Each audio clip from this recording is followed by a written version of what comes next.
میں عام پاکستانی شہری ہوں، نہ میرا کسی پالیٹکس سے کوئی تعلق نہیں ہے، میرے پاس نہ کوئی عہدہ ہے. میں صرف پاکستان کے لیے وہاں کھڑی بھی تھی کہ میرا پاکستان جو ہے وہ جس حال میں پہنچ چکا ہے، تو میں اپنے پاکستان کے لیے ہمیشہ سے نکلتی رہی ہوں، اور خاص طور پہ رجیم چینج کے بعد. تو رجیم چینج کے بعد میرا خیال ہے کہ 22-23 کروڑ عوام جاگ اٹھی ہے، خان صاحب نے اس کو جگا دیا ہے، تو میں اسی کا حصہ تھی. اور میں جب بھی خان صاحب کی کال آئی، خان صاحب کبھی جب خان صاحب پہ اٹیک ہوا تو میں کچہری میں نکلی، مجھے ربر بلٹ بھی لگی، ڈائریکٹ ربر بلٹ مجھے ہٹ کی، میں نے شیلز بھی کھائے. پھر دوبارہ سے جب خان صاحب ادھر آئے کمپلیکس، جب بھی میں نے شیلز کھائے، میں خان صاحب کی گاڑی کے پاس تھی. میں اپنے طور پہ وہاں جاتی ہوں، میں خان صاحب کے لیے جاتی ہوں، بینگ اے پاکستانی وہاں جاتی ہوں.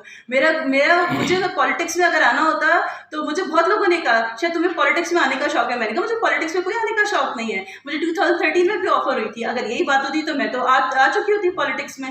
لیکن مجھے ایسا کیا ہوا کہ کل آپ کو جس طرح انہوں نے ایک بڑی بےرحمی سے گرفتار کیا، جب آپ بتا بھی رہی تھیں اور وہاں پہ ان لوگوں کو کہ میں ایک پاکستانی ہوں، میرا اس سے کوئی تعلق نہیں ہے، یہ گرفتاری کا جو سارا وقوع تھا یہ کیسے پیش آیا؟ ہوا یہ تھا کہ جب ریلی کا اینڈ ہو رہا تھا تو ہم وہاں سب کھڑے ہوئے تھے، اور اس کے بعد مجھے آ کے اچانک ہی مجھے لیفٹ سائڈ سے ایک پولیس لیڈی تھی، اس نے پکڑ لیا. جب اس نے پکڑا تو میں نے کہا مجھے تم کیوں پکڑی ہو، کس نے پکڑی ہو، میں تو یہاں آرام سے کھڑی ہوں، میرے پاس ایسا کیا ہے.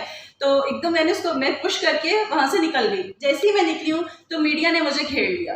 تو میں سینٹر میں تھی اور میڈیا سارا تھا. اس نے میرے سے پوچھا آپ کے ساتھ کیا ہوا ہے ابھی، تو میں نے ان کو بتایا کہ میرے ساتھ یہ ہوا ہے کہ مجھے پکڑنے کی کوشش کی گئی ہے، لیکن ان کی ہمت کیسے کہ مجھے ہاتھ بھی لگائیں. انہوں نے مجھے پکڑا کس لیے؟ میں یہاں پر اپنے جو چیف جسٹس ہیں ان کے ساتھ ان کے لیے کھڑے ہوئے ہیں، آئین کی بالادستی کے لیے کھڑے ہوئے ہیں، رول آف لا کے لیے کھڑے ہوئے ہیں. بھائی ہمیں تو اور کچھ بھی نہیں چاہیے، ہمیں تو اپنا پاکستان صحیح حال میں چاہیے، ہم تو کچھ بھی نہیں اور چاہتے. میں نے جب ان سے کہا کہ اوبیسلی جب یہ سب کچھ چیزیں چل رہی تھی تو اگریسو ہر کوئی ہوتا ہے. میں اس وقت being a Pakistani, being a real Pakistani, میں اس وقت بہت اگریسو یہ ہوئی کہ میں نے کہا کہ یہ آپ سب کچھ کیا کر رہے ہیں، کیوں کر رہے ہیں، پکڑ تھکڑ کس لیے کر رہے ہیں، ہمارے پاس نہ اسلحہ نہ کچھ ہے، ہم پاکستان کے لیے کھڑے ہیں، ہم چیف جسٹس کے لیے کھڑے ہیں. تو لیکن پھر انہوں نے مجھے پیچھے سے آواز آئی کسی پولیس آفیسر کی، اس لڑکی کو پکڑ لو، اس کو پکڑو. تو اسی وقت مجھے جان کر لیڈیز نے جب پکڑا ہے، بہت ٹائپ کیا، مجھے شاید 10 لیڈیز نے تو پکڑا ہوگا، اور جان کے مجھے ڈریگ کیا، نیچے گرایا گیا. میں خود نہیں گری، مجھے گرایا گیا اور مجھے پش کر کے گاڑی میں انہوں نے اتنی زور سے دھکا دیا.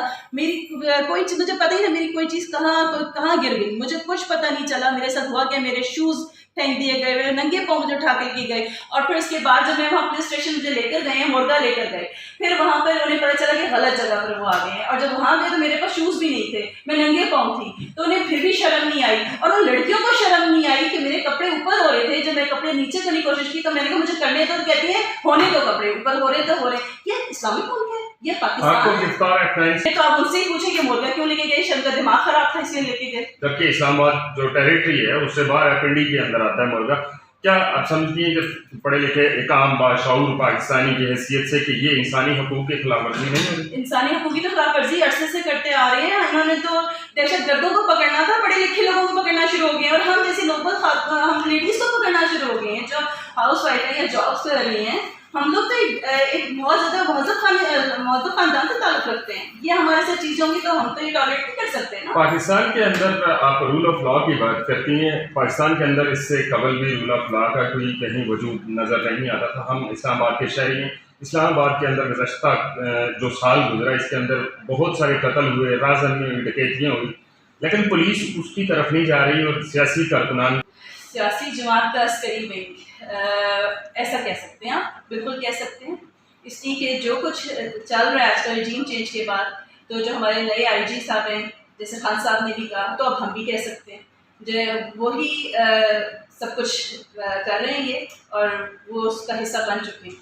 بین الاقوامی جو برادری ہے ہماری، وہ ان پر لگا دیتے ہیں ہر چیز کو روکنے کے لیے. خان صاحب کے جو کارکنان ہیں یا ان کے چاہنے والے ہیں، کیا وہ اس طرح کی جو تکالیف ہیں وہ برداشت کر لیں گے؟ اچھا، میں آپ کو اپنے بارے میں ایک ضرور بات کہوں گی. مجھے کارکن کا لفظ پسند نہیں ہے. میں ایک پاکستانی ہوں،